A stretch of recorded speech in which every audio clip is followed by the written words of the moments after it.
Mengapa jin mengganggu manusia? Syekhul Islam Ibnu Taimiyah mengatakan terkadang gangguan jin kepada manusia disebabkan karena syahwat, hawa nafsu dan rasa cintanya yang mendalami kepada orang yang dirasukinya, sebagaimana yang terjadi pada manusia bahkan kadang-kadang terjadi pernikahan antara manusia dan jin dan dapat pula mereka melahirkan anak. Fenomena ini sudah banyak terjadi.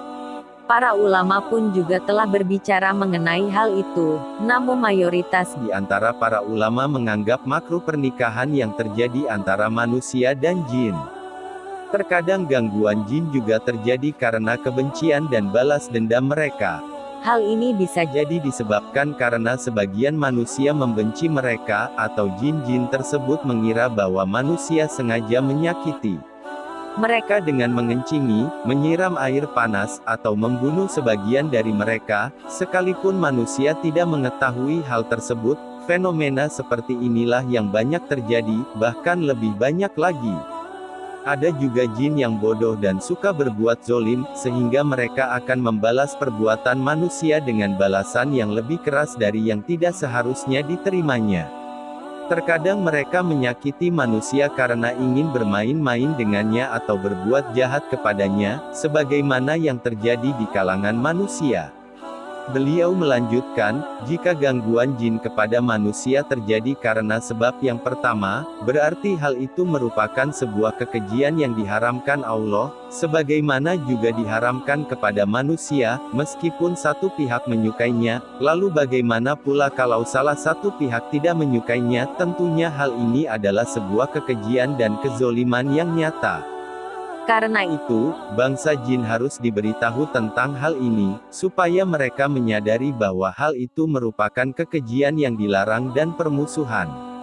Supaya hujah atau dakwah juga tersampaikan kepada mereka, agar mereka juga tahu bahwa orang itu menghukumi mereka dengan hukum Allah dan Rasul-Nya yang telah diutusnya kepada dua jenis makhluk ini, yaitu manusia dan jin. Lalu bagaimana Jika gangguan terjadi karena sebab yang kedua, jika manusia tidak mengetahuinya, hendaklah mereka memberitahu bangsa jin bahwa orang ini sama sekali tidak tahu. Orang yang tak sengaja melakukan kezoliman, tidak berhak mendapatkan hukuman. Jika orang tersebut melakukan perbuatan itu di rumah atau daerah kekuasaannya, maka dia berhak melakukan di situ apa saja yang diperbolehkan untuknya. Bangsa jin tidak berhak tinggal di daerah kekuasaan manusia tanpa seizin mereka, tetapi tempat bangsa jin adalah tempat-tempat yang tidak dimiliki manusia, seperti tanah-tanah kosong dan bangunan-bangunan yang sudah hancur. Jika jin menzolimi manusia, mereka harus diberitahu hukum Allah dan Rasul-Nya, serta disampaikan hujah kepada mereka, dan diperintahkan melakukan kebaikan serta dicegah dari kemungkaran sebagaimana yang diperlakukan kepada manusia. Sebab Allah Subhanahu wa Ta'ala berfirman, kami tidak akan mengazab sebelum kami mengutus seorang rasul. Quran Surat Al-Isra Ayat 15. Allah berfirman, hai golongan jin dan manusia, apakah belum datang kepadamu rasul-rasul dari golongan kamu sendiri, yang menyampaikan kepadamu ayat-ayatku dan memberi peringatan kepadamu terhadap pertemuanmu dengan hari ini? Mereka berkata, kami menjadi saksi atas diri kami sendiri. Kehidupan dunia telah menipu mereka, dan mereka menjadi saksi atas diri mereka sendiri, bahwa mereka adalah orang-orang yang kafir. Quran Surah Al-An'am, 130. Kita bisa meringkas bahwa gangguan jin terhadap manusia terjadi karena 3 sebab. 1.